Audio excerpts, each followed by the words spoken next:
جمال مصطفیٰ یا نظر طیبہ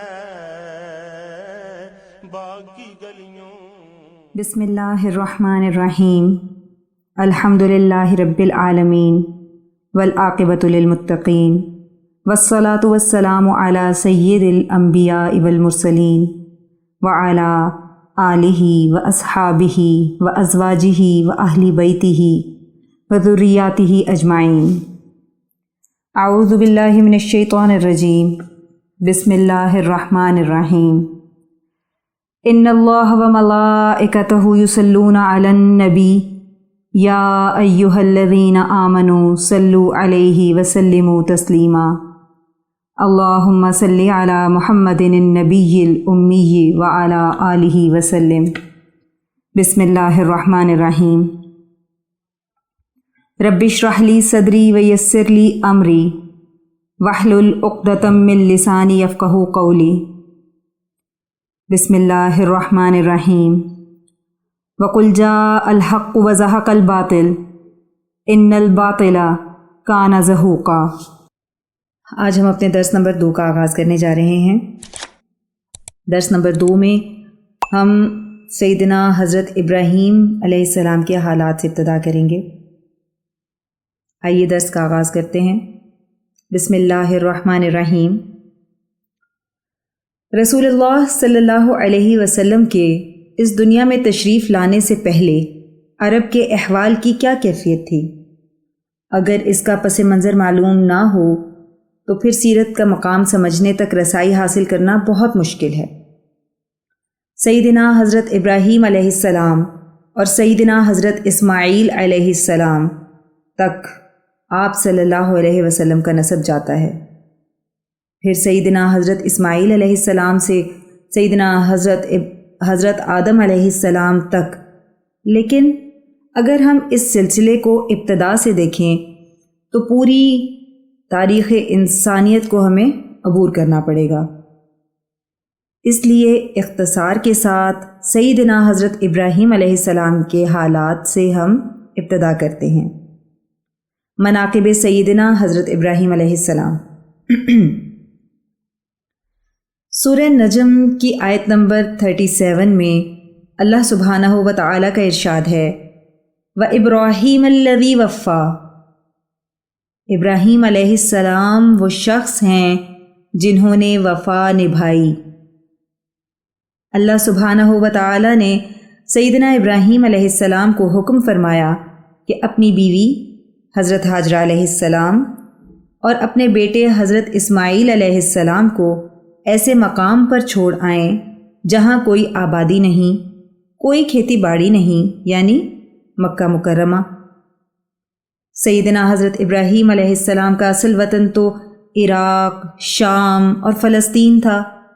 اب اللہ کے حکم سے مکہ میں اپنی زوجہ اور دودھ پیتے چھوٹے بچے کو اس مقام پر چھوڑ آئے جہاں آج کل آب زمزم کا کنواں ہے۔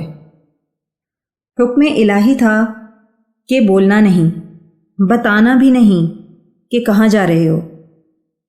جب سیدنا حضرت ابراہیم علیہ السلام، حضرت بی بی حاجرہ علیہ السلام اور حضرت سیدنا اسماعیل علیہ السلام کو چھوڑ کر خاموشی سے جانے لگے تو بی بی حاجرہ علیہ السلام پیچھے پیچھے دوڑیں اور کہنے لگیں اے خلیل اللہ علیہ السلام، یہ آپ کیا کر رہے ہیں؟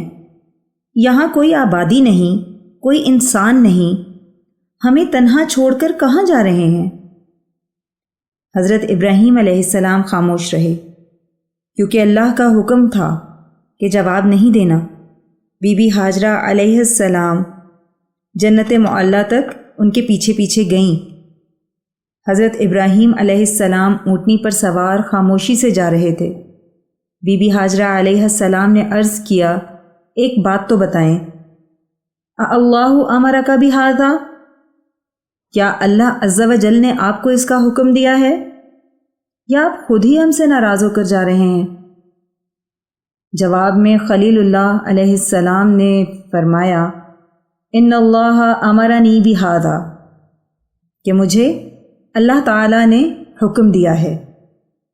یہ جواب سن کر بی بی ہاجرہ علیہ السلام کے قدم رک گئے اور فرمایا اذن لا یضیعنا، اب اللہ ہمیں ضائع نہیں فرمائیں گے۔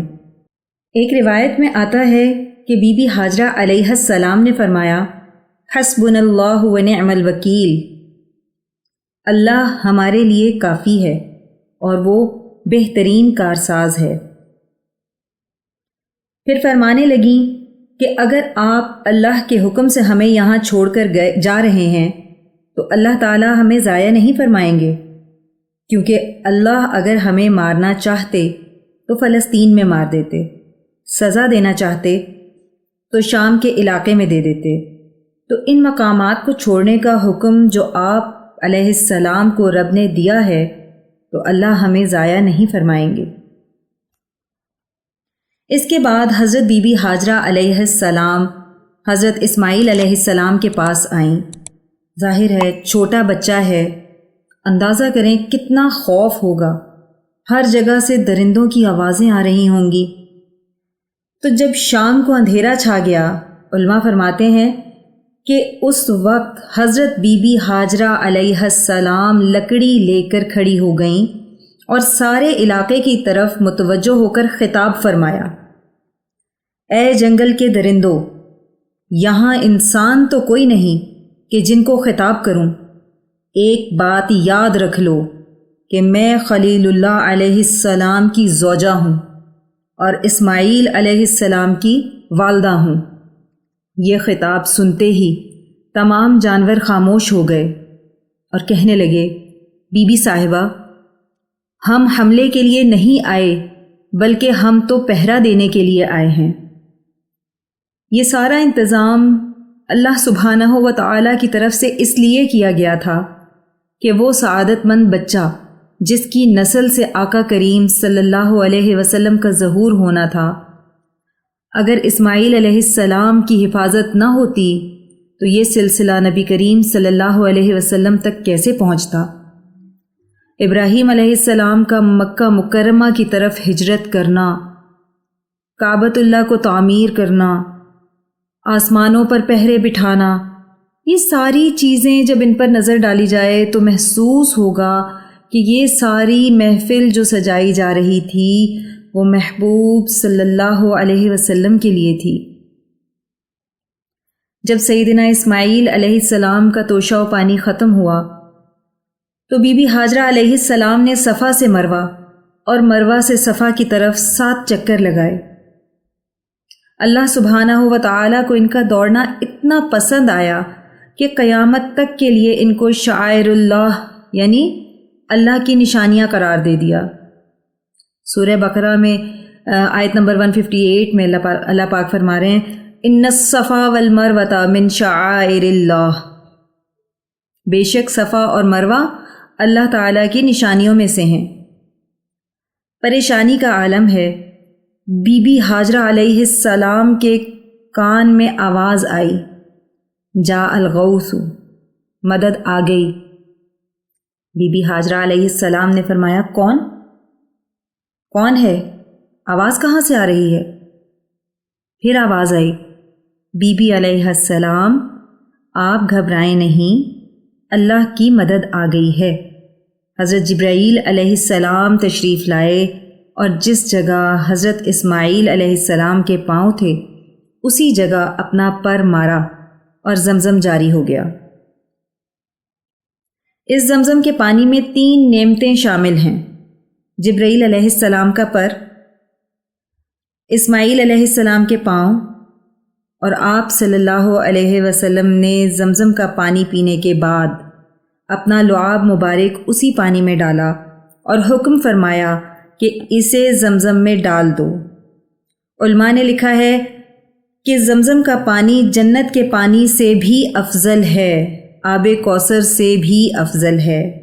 وجہ یہ ہے کہ جنت کی نہریں بغیر اسباب کے اللہ کے حکم سے پیدا ہوئیں، جبکہ زمزم کے چشمے میں اسباب موجود ہیں، جیسے حضرت جبرائیل علیہ السلام کا پر، حضرت اسماعیل علیہ السلام کے پاؤں اور آقا کریم صلی اللہ علیہ وسلم کا لعاب مبارک۔ علماء نے لکھا ہے کہ معراج پر جانے سے پہلے نبی پاک صلی اللہ علیہ وسلم کا سینہ مبارک چاک کیا گیا تو غسل کے لیے ہر چیز حضرت جبرائیل علیہ السلام جنت سے لائے مگر پانی زمزم کا لیا۔ یہ دلیل تھی اس بات کی کہ زمزم کا پانی افضل ہے تمام پانیوں سے۔ پھر اتفاق یہ ہوا کہ یمن کے علاقوں میں ایک سد مارب بنائی گئی تھی، یعنی پانی کو روکنے کے لیے ایک دیوار بنائی گئی تھی جسے آج کل ہم ڈیم کہتے ہیں۔ جب وہ دیوار ٹوٹ کر گر گئی تو سارا علاقہ زیر آب آ گیا۔ اب یمن کے قبائل نے وہاں سے نکل کر مختلف علاقوں کی طرف ہجرت کی۔ یمن کا قبیلہ جرہم پانی کی تلاش کرتے کرتے مکہ کے قریب آیا تو دیکھا کہ کچھ پرندے اڑ رہے ہیں، اور قاعدہ یہ ہے کہ جہاں پرندے اڑ رہے ہوتے ہیں وہاں آبادی کے آثار ہوتے ہیں۔ جب انہوں نے تلاش کیا تو معلوم ہوا کہ وہاں تو پانی ہے اور ایک بوڑھی عورت اور ایک بچہ بھی ہے۔ جب قبیلے والے بی بی ہاجرہ علیہ السلام کے قریب آئے تو عرض کی، ہم یمن سے چل کر آئے ہیں اور یہاں تو ایک چشمہ ہے، یعنی زمزم ہے، اگر آپ اجازت دیں تو ہم اس چشمے کے قریب قیام کریں۔ بی بی ہاجرہ علیہ السلام نے فرمایا، آپ یہاں رہ سکتے ہیں لیکن پانی پر آپ کا حق نہیں ہوگا، بلکہ یہ کنواں ہماری ملکیت میں ہوگا۔ وقت گزرتا گیا، حضرت اسماعیل علیہ السلام جوان ہوئے تو اسماعیل علیہ السلام کی شادی بھی قبیلہ جرہم کے سردار کی بیٹی سے ہوئی، اور حضرت اسماعیل علیہ السلام نے عربی زبان بھی اسی قبیلے سے سیکھی۔ اس کے بعد اللہ سبحانہ و تعالی نے حضرت ابراہیم علیہ السلام کو حکم فرمایا کہ مکہ آئیں اور اللہ کا گھر تعمیر کریں۔ اللہ تعالیٰ کا ارشاد ہے، سورہ بقرہ کی آیت نمبر 127 ہے، وَإِذْ يَرْفَعُ إِبْرَاهِيمُ الْقَوَاعِدَ مِنَ الْبَيْتِ وَإِسْمَاعِيلُ۔ حضرت ابراہیم علیہ السلام اور حضرت اسماعیل علیہ السلام خانہ کعبہ کی دیواریں بلند فرما رہے تھے۔ ایک روایت میں آتا ہے کہ اللہ سبحانہ و تعالی نے فرمایا، ہم آسمان سے بادل کا ٹکڑا بھیجتے ہیں، جہاں جہاں بادل کا سایہ ہو سمجھ لو کہ یہاں کعبے کی بنیادیں ہیں، تو جہاں سائبان کھڑا ہو جاتا وہیں حضرت ابراہیم علیہ السلام تعمیر کے لیے خط کھینچتے۔ جہاں کعبۃ اللہ کی تعمیر مقصود تھی، جب کھدائی شروع کی تو حضرت آدم علیہ السلام کی تعمیر کی بنیادیں مل گئیں۔ مقام ابراہیم علیہ السلام، سورہ بقرہ کی 125 نمبر آیت میں اللہ پاک ارشاد فرماتے ہیں، وَاتَّخِذُوا مِن مَّقَامِ إِبْرَاهِيمَ مُصَلًّى۔ مقام ابراہیم کو نماز کی جگہ بنائیے۔ ایک روایت میں آتا ہے کہ جب خانہ کعبہ کی دیواریں اونچی ہو گئیں تو حضرت ابراہیم علیہ السلام کے لیے مشکل تھا کہ اوپر کے پتھر کیسے لگائیں۔ اللہ سبحانہ و تعالی کی طرف سے ایک پتھر کی طرف اشارہ ہوا کہ اس پتھر پر آپ کھڑے ہو جائیں، کیونکہ اس پتھر کو ہم نے آپ کے تابع کر دیا ہے۔ اس کو آپ حکم دیں گے تو یہ خود بخود اونچا ہو جائے گا اور خود بخود نیچا ہو جائے گا۔ یہ حضرت ابراہیم علیہ السلام کا معجزہ تھا۔ حضرت ابراہیم علیہ السلام کے قدموں کے نشانات اس پتھر پر نقش ہو گئے جو آج بھی موجود ہیں۔ آج ہم اس درس کا یہاں پر اختتام کرتے ہیں اور دعا کر لیتے ہیں۔ بقیہ حصہ انشاءاللہ کل کے لیکچر میں مکمل کر لیں گے۔ اللہ جل شانہ سے دعا ہے کہ وہ ہماری اس کاوش کو قبول فرمائے اور اس کو ہماری بخشش کا ذریعہ بنا دیں، اس کو قیامت تک امت کے لیے ہدایت اور عشق نبی صلی اللہ علیہ وسلم کا ذریعہ بنا دیں۔ اے اللہ، جو پڑھا جو سنا اس کا ثواب سب سے پہلے نبی کریم صلی اللہ علیہ وسلم کو، تمام امہات المومنین کو، تمام آل محمد صلی اللہ علیہ وسلم کو، تمام اہل بیت اطہار کو اور تمام خلفائے راشدین کو پیش کرتے ہیں قبول و منظور فرما لیجئے، اور اللہ پاک نبی کریم صلی اللہ علیہ وسلم کے وسیلے سے اس کا ثواب سلسلہ قاسمیہ عزیزیہ نقشبندیہ کے تمام بزرگان بالخصوص شیخ الاولیاء حضرت مولانا مہر محمد صاحب رحمۃ اللہ علیہ، شیخ الحدیث حضرت مولانا عبدالحکیم صاحب رحمۃ اللہ علیہ، اور شیخ الاسلام حضرت مولانا محمد عبدالعلیم قاسمی صاحب رحمۃ اللہ علیہ کو پہنچا دیں، اور ہمارے بزرگان کے درجات کو بلند فرما دیں۔ یا اللہ، ہمارے مرشد گرامی حضرت شیخ عزیز القاسمی حکیمی مہروی نقشبندی مجددی دامت برکاتہم العالیہ پر اپنا خاص فضل اور خانقاہ اور مدرسے پر اپنا خصوصی کرم فرما دیں، اور انہیں امت کے لیے ہدایت و شفا کا ذریعہ بنا دیں۔ آمین بحرمت سید المرسلین صلی اللہ علیہ وسلم۔ سبحان ربک رب العزت عما یصفون وسلام علی المرسلین والحمد للہ رب العالمین۔